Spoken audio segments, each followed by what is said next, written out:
Most people are out here trying to build a following, but I'm going to show you how to build a client base because this isn't about being popular. It's about being profitable. So I'll show you why a small but mighty audience is your unfair advantage for more profit and long-term sustainability. Because here's the truth.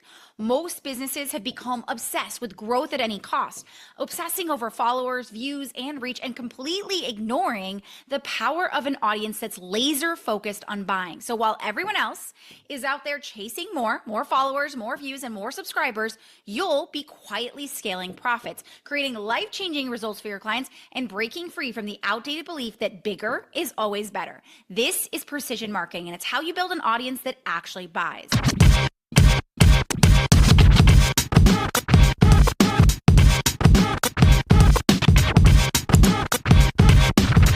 Now, hey, and welcome back to the Business Real Talk. Last week, we dove into how you can actually leverage a bingeable content strategy that gets your leads to sell themselves. So your audience doesn't just consume, but they convert.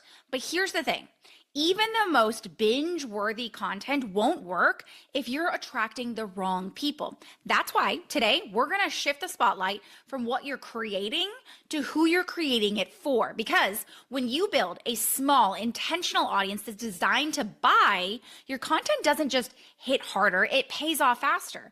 This is how you hit 100K months without a massive following. This is how you create demand without constantly having to chase it. And this is how you build a business focused on profit and impact and not just mastering marketing.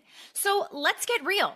Now, here's the truth. I chat with hundreds of businesses every single week, and most business owners tell me they want more visibility, more reach, more followers. But when I actually ask them a simple question, why, they all give me the same answer. Because I want more clients, because I want consistent scalable revenue, because I want to be the go-to, not just another option. And that's when I hit them with the truth. You don't need more reach. You need more resonance. You don't need more people. You need more buyers. Because if your message isn't built for buyers, it doesn't matter how many people see it. And this is where so many business owners get stuck. They're focused on building an audience, but not one that actually buys. So here's the thing. I want you to think about the fact that these are the three biggest things we see when it comes to someone trying to build an audience that buys. Number one, they either obsess over algorithms and virality. So it's like this concept of hacking your way to viral success on social media. And I know that going viral feels like the answer to a booming business, but it's kind of like a flash in the pan. You get this spike of followers, but those followers rarely stick around to actually buy from you. Now, the second biggest mistake I see people making is that they're chasing more at all costs. So think about it this way. You're focusing on building massive email lists, increasing podcast downloads, growing YouTube subscribers, hoping that, again, more people means more opportunity. But more is only better when it's the actual right people who are following you. Now, the third biggest mistake is nurturing leads until they're ready to buy. We've all felt this before, right? Where we feel like we're talking and treating our leads like they're toddlers, right? Constantly hand-holding, over-explaining, waiting for them to grow up into ready buyers. But here's the truth. Buyers already exist. The right buyers are out there right now, ready to make a decision, but you're trying to keep them in this maybe zone for too long because you're not building relationships with the right people. You're instead focusing on the people that are not ready and who need convincing and need to be pushed every step of the way. And I get it. More followers, more clicks, more emails, they all feel like progress, right? But here's where the wheels start to fall off. You could have 100,000 followers on Instagram. You could have 10,000 people on your email list or 1 million subscribers on YouTube. But if those followers are not the right followers, if they don't resonate with your message or have the intent to buy from you, it's all just noise. It's like having a stadium full of people where only just a few of them are actually there to see you perform. The rest of them, they're just there as passive spectators hanging out on their phone. They don't even care who you are, nonetheless, what you're doing.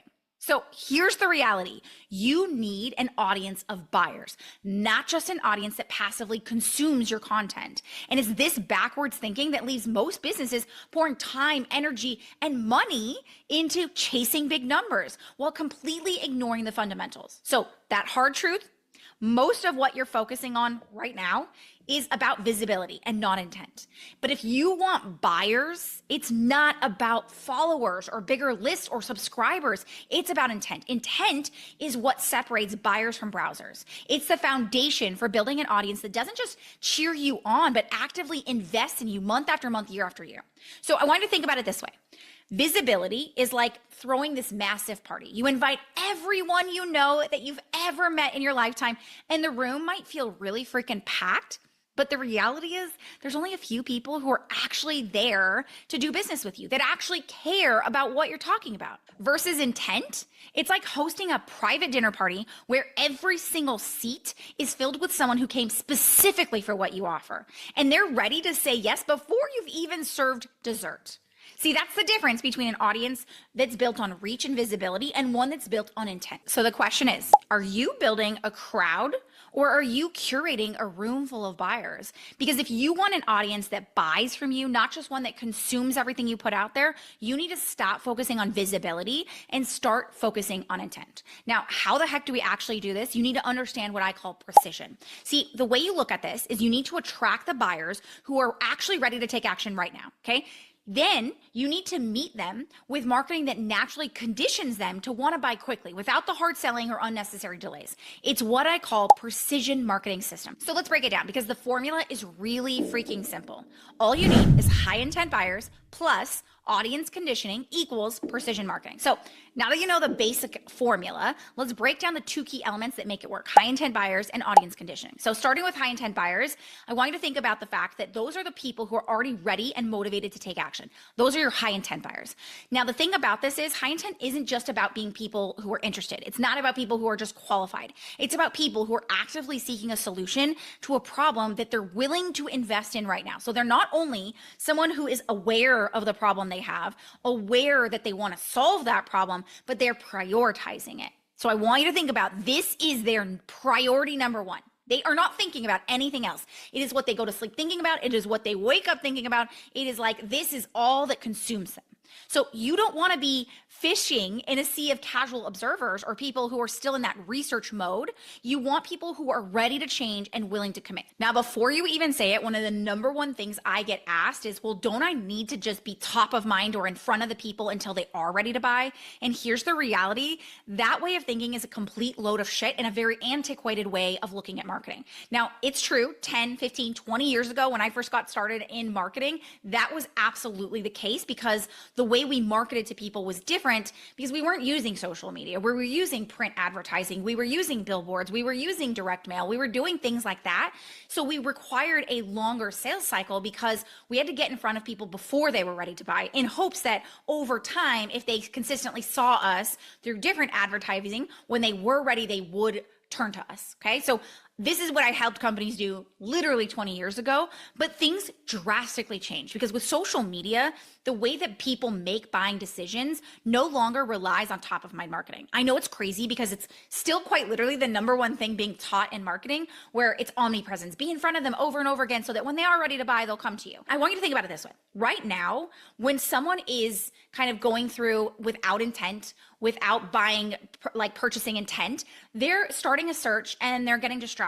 They're moving on. They're getting a lot of information. Yet when they're ready to start actually making a buying decision, they come in with intent. They quite literally restart their buying process because information is so easily and readily found. So they could have consumed information for 1 year and you might think, oh, that's going to inform their purchasing decision, but it absolutely won't because now they're focusing on starting the process all over again when they actually have intent. So let's look at what this actually looks like. I want you to imagine that there's a healthcare consultant who specializes in helping individuals struggling with chronic pain. Now, a low intent buyer in this market is someone who may have heard about chronic pain management and maybe they're casually browsing solutions, okay? This is the old school buyer. They might come across your social media post, they might download a free guide, but they're not actually ready to make a change. So they're just passive in that.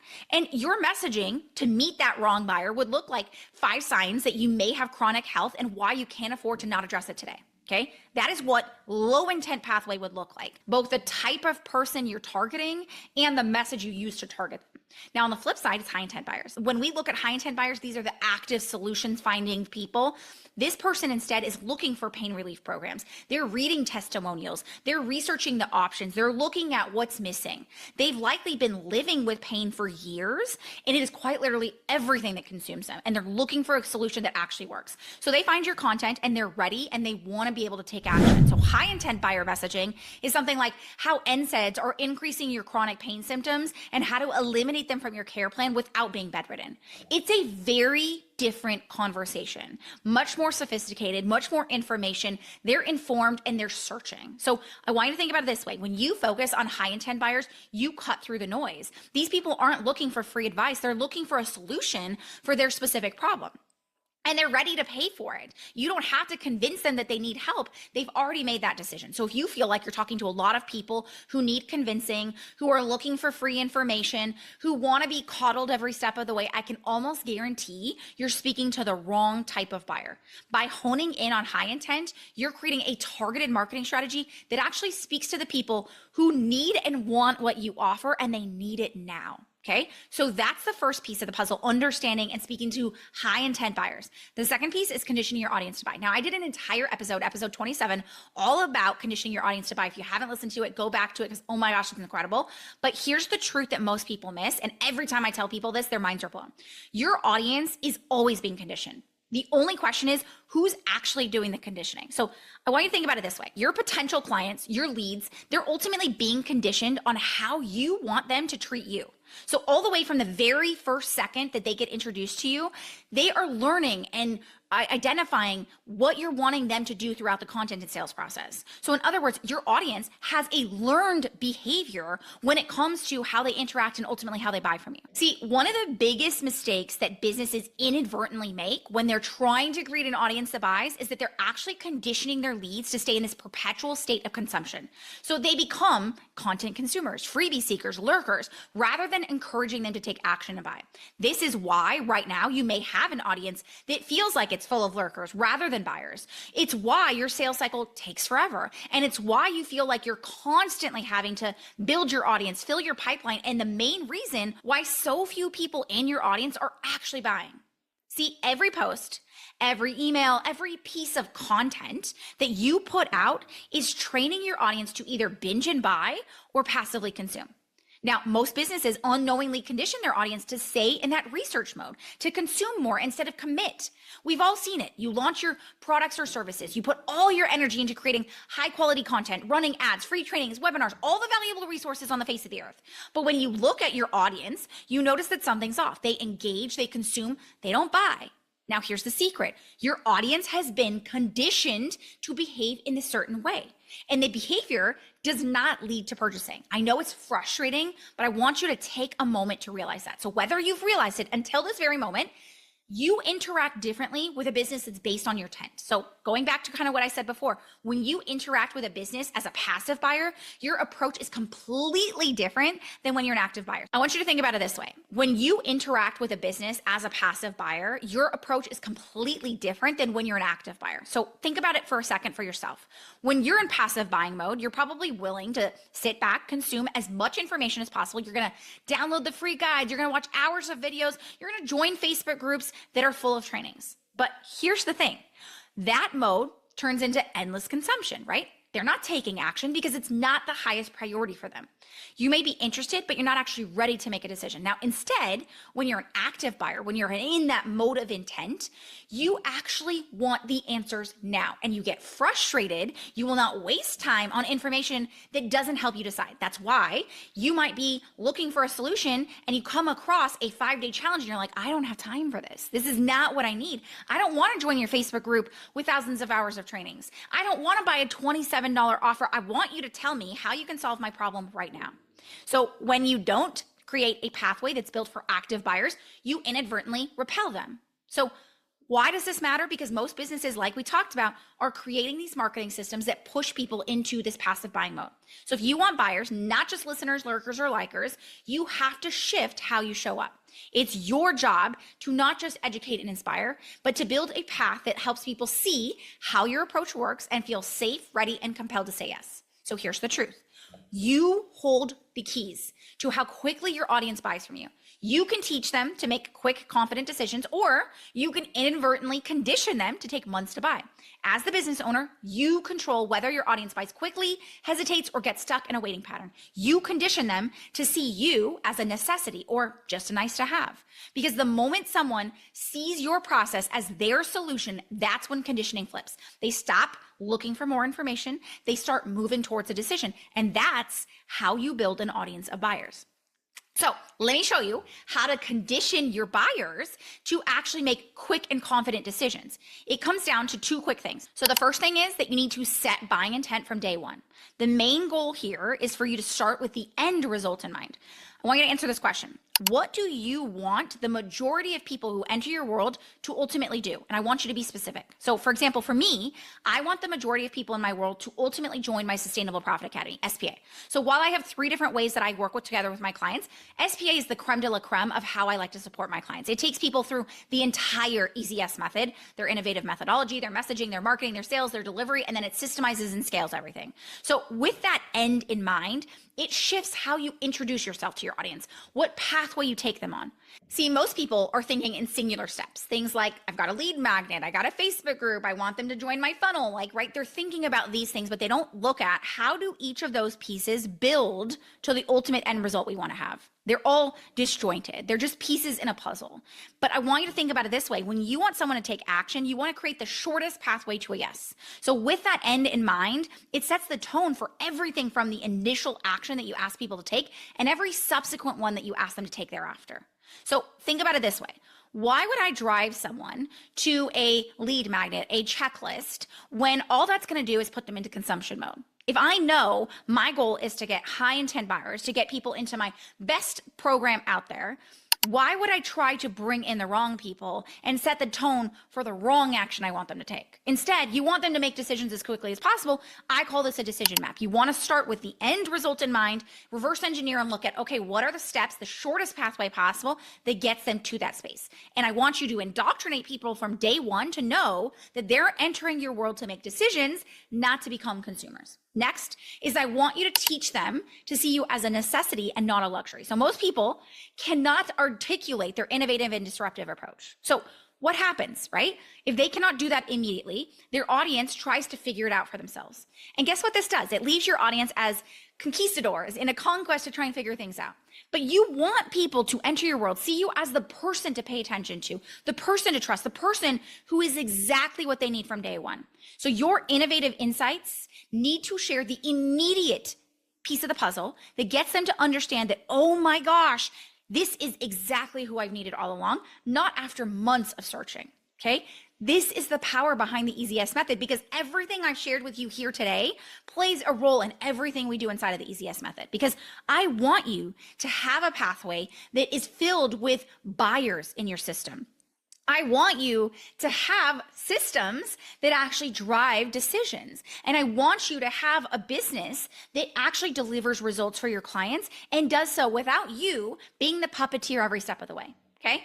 This is the EZS method. It's how we get our leads to sell themselves. And it comes down to 3 key pieces. Number 1, knowing how you win your market. Because the reality is if you are competing for attention and you are competing for a space in the market, you are always going to be behind. So our innovative gap methodology is what allows you to create a true market of one. We do this by using a science-backed approach that identifies the industry gaps and exactly how your work can solve for that gap in the market, creating this true market of one. So you're no longer saying, hey, I offer this similar to somebody else. You are removing all competition. You are making your competition irrelevant. This is where you create limitless demand. You have clients running to you. You charge whatever you want to charge, 5 to 10 times more. Clients happily pay you. It's also the key that unlocks doors to everything else that I'm about to tell you because this innovative gap methodology is what gets applied to everything else I teach. Okay. So the second step of the process is actually having what we call a bingeable decision system. So I teach a method-based approach. That means we're not leading with offers. We're not creating funnels. We're not creating all this stuff that just complicates the process, slows down buying. Instead, we created this method-based approach that works similarly to how Netflix gets you to sit down, binge watch an entire series without taking any breaks, and becomes a diehard fan. This is what we do inside of our bingeable decision process. We create a system that allows your clients to binge their way to an easy yes using our very specific bingeable decision formula. So you get on calls or in sales conversations with people who are already pre-sold on working with you. They're chomping at the bit to pay you before you've even started a conversation.